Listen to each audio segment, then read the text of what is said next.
For years, you've been told that 0 divided by anything is 0.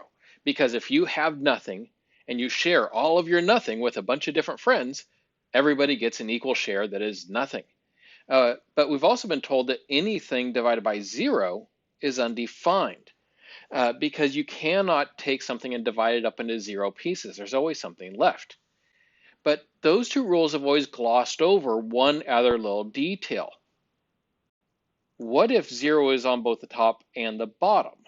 What would 0 over 0 equal? And that actually comes up in some interesting questions and applications as we get into calculus here. So remember the works that we were doing with limits way back at the start of this class? We did a lot of work with limits because that's how we got into our actual derivative definition. Well, let's bring us back to that thought. If we're going to evaluate this limit, let's actually go ahead and work that out here. So the first thing that I'd try doing is just taking the 5 that we're approaching and try using direct substitution. So I'm going to go ahead and try to just plug the 5 in for x on both the top and on the bottom and see what that gives me. And so on the top, the 5 squared is 25. So 25 minus 25 is 0. And on the bottom, 5 minus 5 is 0. So you notice this gives us 0 divided by 0. Well, what's that equal? Well, we can't know. Just going directly from 0 divided by 0, we don't know. However, it doesn't mean we can't figure out a solution to this one. Because we earlier this year did encounter similar problems like this, where we saw some processes that we could use to do it. And one of them was to try to simplify the fraction in some way. In this case, we could do that by factoring it. And after I factor the top, you'll notice that I have an x minus 5 on both the top and the bottom that I can cancel out. And so once I've simplified it, now I'm finding the limit as x approaches 5 of just x plus 5. Now if I try that same direct substitution again, where I plug that x equals 5 in for x, then I can actually get a value out of it, because then I would end up getting 5 plus 5, which we can know equals 10. So in this particular case, we could figure out that our limit of 0 over 0 equaled 10. But it depends entirely upon this original function and what that original function is and where we're finding the limit for being able to do that, as you will see. All of these are examples of problems that end up working out very similarly. In all of these cases, if we just take the original value where we're finding the limit of, say, 1 or whatever it is, and plug it in with direct substitution, we end up with 0 over 0. This is what we call indeterminate forms, because when we just see the 0 over 0, that doesn't tell us what it is. It's indeterminate, so we have to do some more work of the type 0 over 0. And you can see with each of these, they would have originally given us 0 over 0, but we can actually figure out what the number equals. Now, some of these we could do already. We know how to do some of these just from the previous work we've done, but some of them we couldn't. For instance, if I gave you this one, there's no way to simplify that fraction. There's no way to manipulate it into something that we could reduce down and get rid of that fraction part. And yet, it still will equal 1, as it so happens in this case. And we're actually going to look at that problem and see why that would happen here later on. Knowing those values can change depending on the original function, we need some way to actually be able to figure out what this would equal, some other way to be able to find these limits that we hadn't looked at earlier this year. So now that we've done all of our additional calculus work, now we can loop back to it and figure out some things that we couldn't have before, at least not nearly so easily. We're going to be using something called L'Hopital's rule, and this is going to be going into your notes. Now, as you take a look at this, you'll notice that there's a big gap of space here. Please keep that space reserved. We're going to be filling that in a little bit later in this lesson. So leave yourself a little bit of space to write something about this sized. And you'll notice how I pronounce this. That's pronounced L'Hopital's rule. It is French, so we don't pronounce it as El Hospital's rule or something like that. It's L'Hopital's rule. All right, and then one other thing I want to note here before I just give you some time to write this down is taking a look at how this all works. So what we're given is we're told if the limit as x is approaching a of f of x equals 0. Now, this f of x that it's talking about, you'll notice down here, that is the numerator in our fraction that we're dealing with. So basically it's saying if the limit would be approaching 0 on the top, and then notice we're told if the limit as x is approaching a of g of x equals 0, notice the g of x is this one down here. So in other words, if I just tried direct substitution here, I would end up getting 0 over 0 when I wrote my fraction. So that's that starting point. This is one of those cases where direct substitution gives us 0 over 0. So our method then of being able to solve it is that we then can actually find that limit by doing f prime of x over g prime of x. Now notice what this is saying here. This does not mean that we just are figuring out what's the derivative of f over g. No, it's saying find the derivative of f, just the top, separately from the bottom. That's not the same as finding the derivative of the whole fraction. If we were finding the derivative of this fraction, we'd be talking about quotient rule. But this isn't quotient rule. This is just finding the derivative of the top and the bottom separately. All right, now, with that being said, we're going to move into some practice next with this. So you're probably still writing this down to your notes. Go ahead and pause the video here so you can go ahead and finish writing this in, and then we'll come back to, and start again whenever you're ready and go through some examples.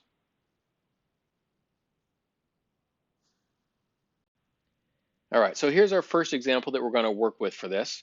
So we want to figure out this limit. Now, our general process for finding any of these limits is to try to first find the limit without having to use L'Hopital's rule, because we already have a number of methods that work pretty well and are pretty quick to do that work very nicely for us. So we're going to try those first. Now, remember what those are. Those are direct substitution.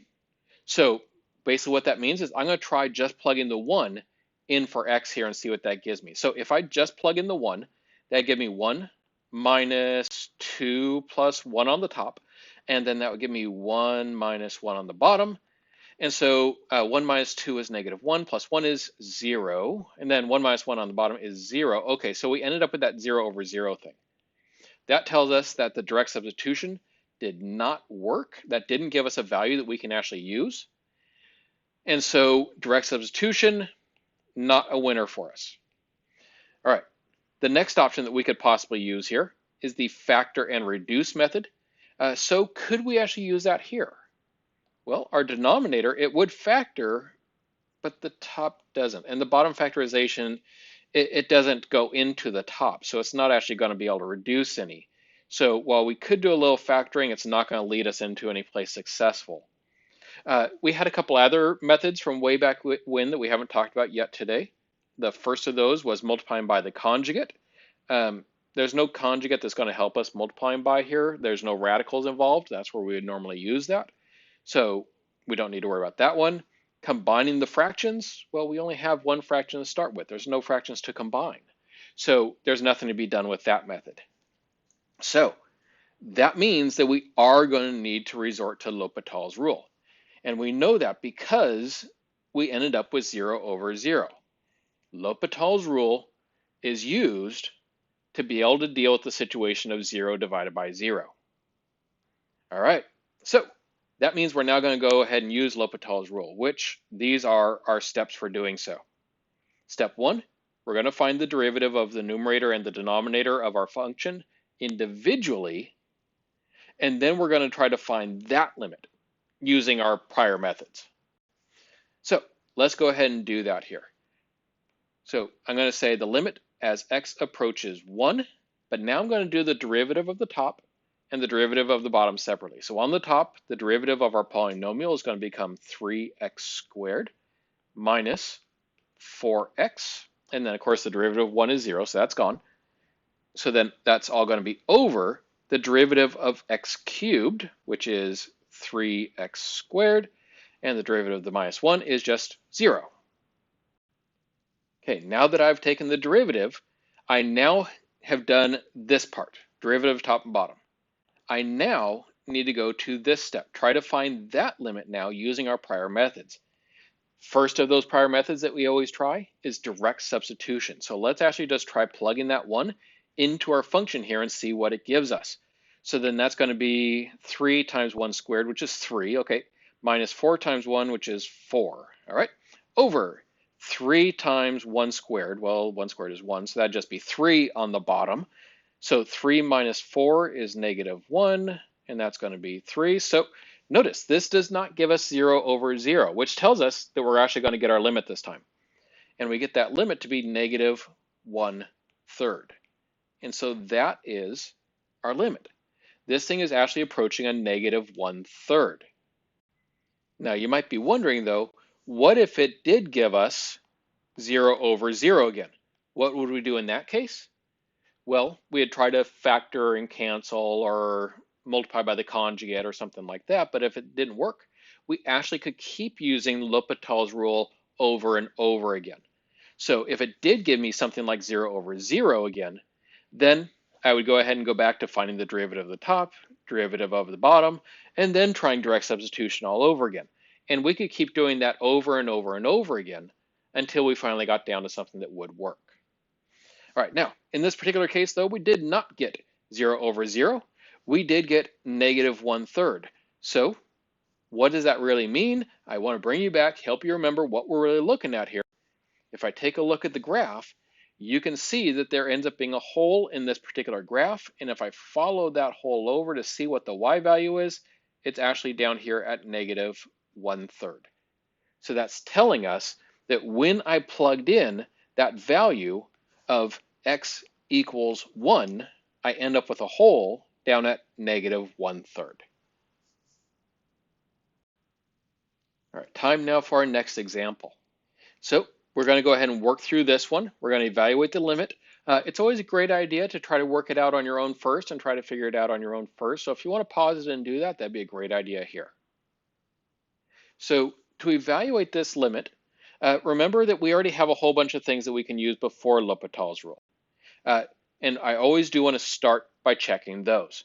So yes, I am actually going to go through this exercise each time of checking, can I just do these? So let's actually check that. Direct substitution. If I do direct substitution here, then that would give me 1 squared plus 1, because I'm taking this x as 1 and I'm just plugging that in for x up here. And then that would be over the natural log of 1. The natural log of 1 is 0. And so we end up with 2 over 0. What does that tell us?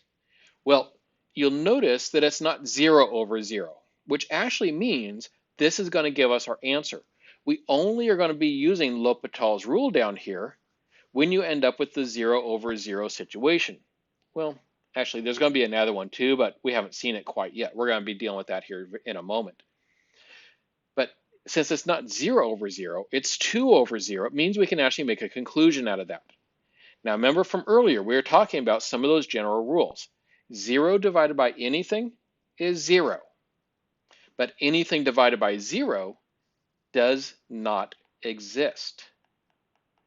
That means that this limit doesn't exist. If we take a look at the graph, we can prove that in fact. Because if we had graphed this out, notice what's happening here at 1, where we are trying to find our limit. It is approaching negative infinity from the left, and it is approaching a positive infinity from the right. Therefore, the limit does not exist. And yes, that would be our final answer there, is saying the limit does not exist. Now, you might be wondering, though, could I have just gone ahead and used L'Hopital's rule? Do I really need to check this in order to be able to figure that out? Because it'd be a lot easier if we just had one rule we could apply all the time to everything. So let's actually do this and see if that works. So if we tried applying L'Hopital's rule to this anyway, we'd still be doing the limit as x approaches 1, of course. Now remember, L'Hopital's rule means find the derivative of the top. So that's going to be 2x over the derivative of the bottom. Derivative of natural log is 1 over x.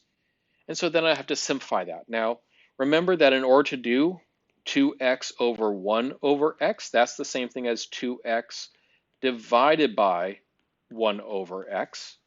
And remember, dividing by a fraction is the same as multiplying by its reciprocal, which means we're really just doing 2x times x, which is 2x squared.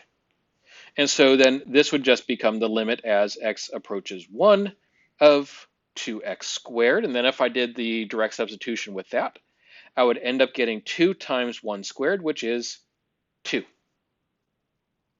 Did our limit, as we could actually see it on the graph, actually equal 2? No.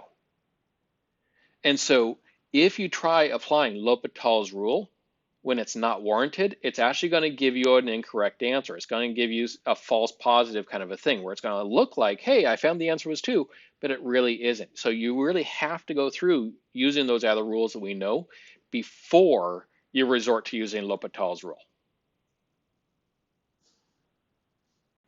All right, now earlier I mentioned that there was another case where we could use L'Hopital's rule. L'Hopital's rule is basically used for all of these indeterminate forms.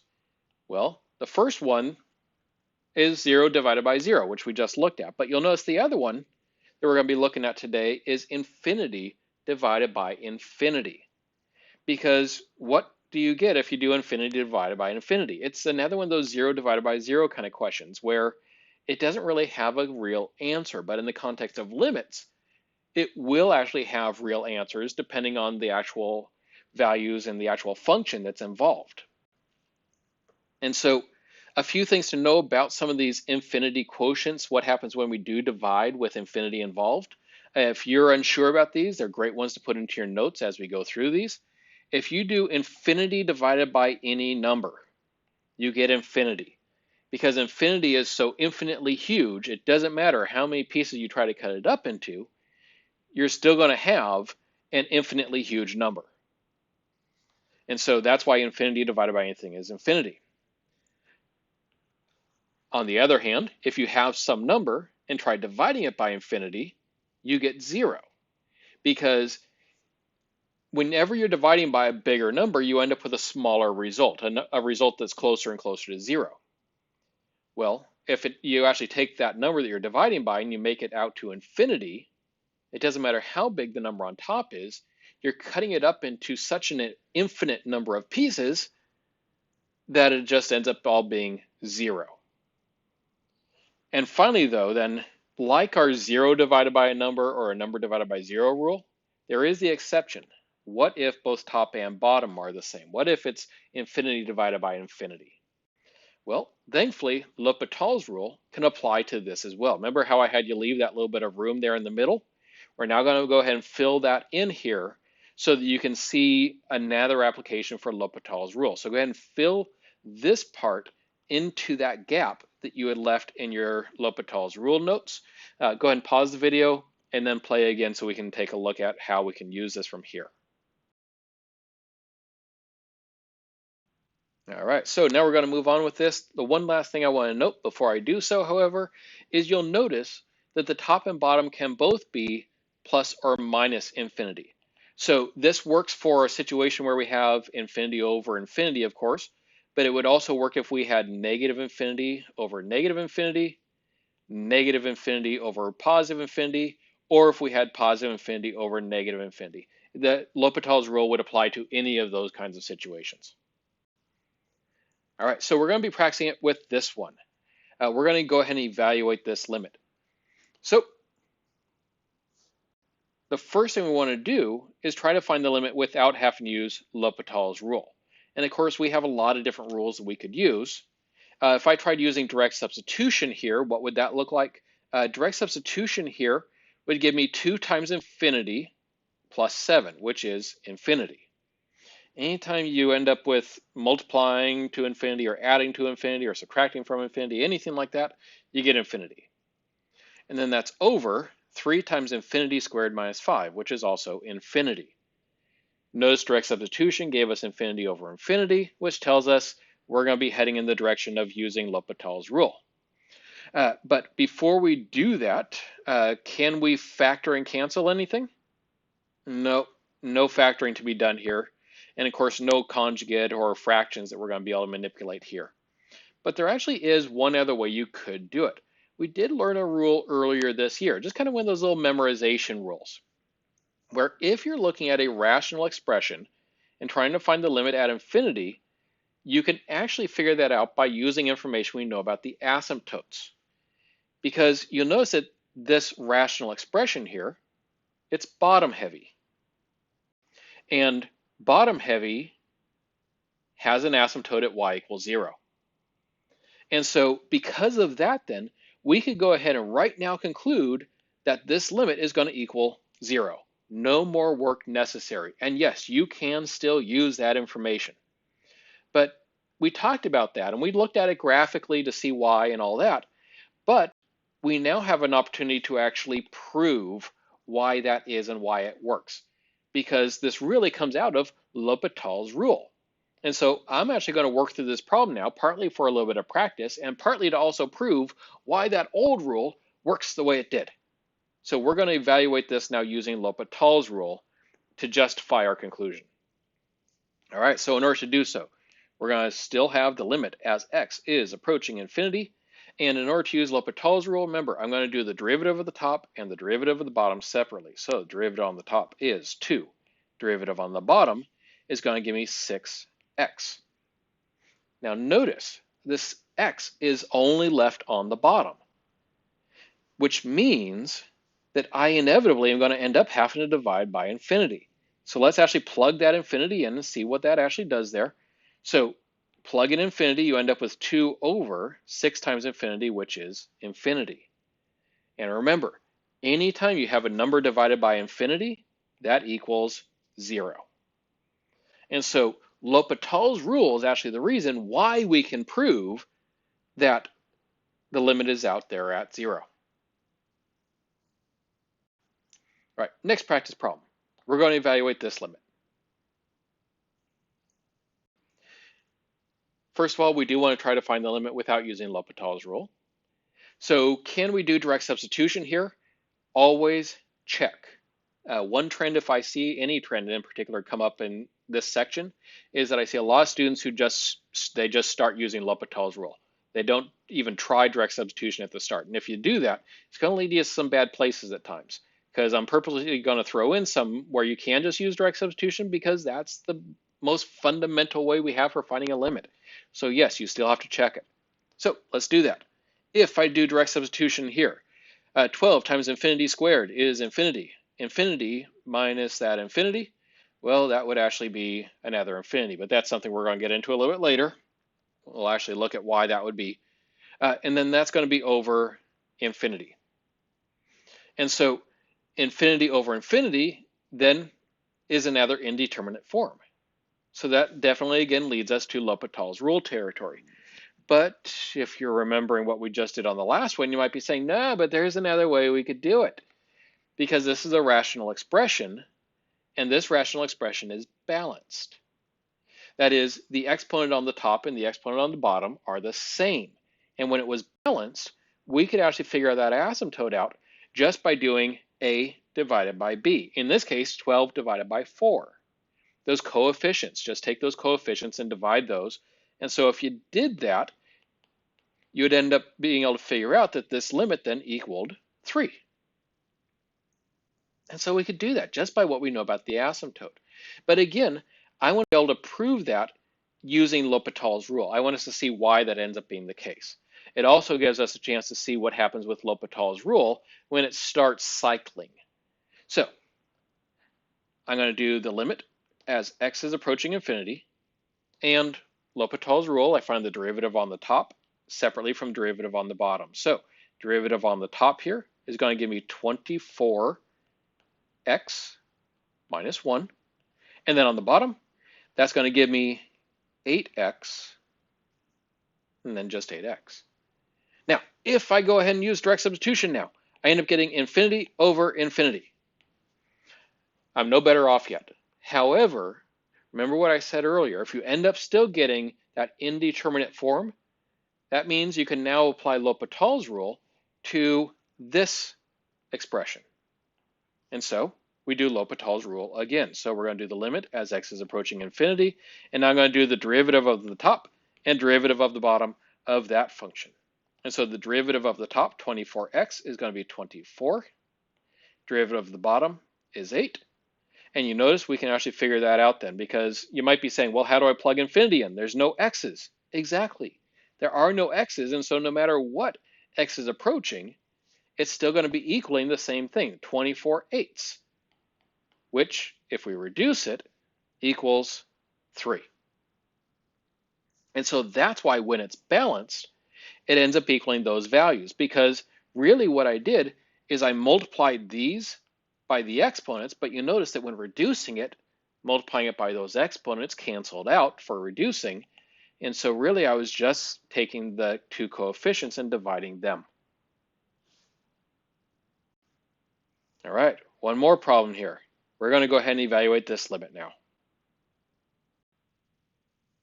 And if we try direct substitution first, that's going to end up giving me infinity over infinity once again. And though you're probably looking at it and you're saying, no, I got this figured out now. This is another one of those rational expressions. And since we're finding the limit as x approaches infinity, and yes, remember, this only works for these infinity ones, I know where the asymptote's going to be. I know how that ends up working. We did this earlier this year, where I can just look at this and say, really, all I have to do is simplify that. So 5x cubed over 9x squared, that would just give me 5x over 9. And if I want to figure out what 5x over 9, what that limit is as x is approaching infinity, well, all I have to do is think about the end behavior of the graph. And that graph, if I actually graphed it out, it's a line. And notice that that line is going up and to the right. And therefore, it's going to be approaching infinity. I can also know that just because of the end behavior of the function. So like if it ended up being a cube, well, then you'd be saying, okay, it's an odd function. Then you just have to say, is it a positive or negative odd?